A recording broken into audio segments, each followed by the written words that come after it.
मुझसे election commission affidavit मांगता है। ನನ್ನ ಹತ್ರಿಂದ ಇವತ್ತು ಚುನಾವಣೆ ಆಯೋಗ ಪ್ರಮಾಣ ಪತ್ರ ಕೇಳ್ತಾ ಇದ್ದಾರೆ। मुझसे कहता है कि मुझे ओथ लेना है। ಅವ್ರು ನನಗೆ ಕೇಳ್ತಾ ಇದ್ದಾರೆ ನಿಮ್ ಮುಂದೆ ಬಂದು ಪ್ರಮಾಣ ಮಾಡಿ ಅಂತ ಹೇಳಿ। मैंने पार्लियामेंट के सामने, पार्लियामेंट के अंदर ओथ लिया है। ನಾನು इस संविधान के सामने ओथ लिया है। इस पर हाथ डाल के वोट लिया है। इस पे हाथ डालकर ओथ लिया है।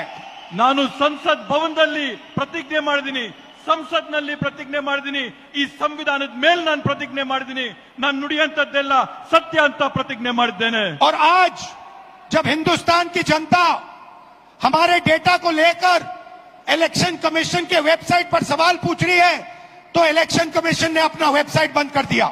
ಇವತ್ತು ನಮ್ಮ ದೇಶದ ಪ್ರಜೆಗಳು ನಮ್ಮ ಒಂದು ಪತ್ರಿಕಾಗೋಷ್ಠಿ ನೋಡಿದ ನಂತರ ಚುನಾವಣೆ ಆಯೋಗದ ವೆಬ್ಸೈಟ್ ಅಲ್ಲಿ ಪ್ರಶ್ನೆ ಮಾಡಕ್ಕೆ ಪ್ರಯತ್ನ ಮಾಡಿದ್ರೆ ಚುನಾವಣೆ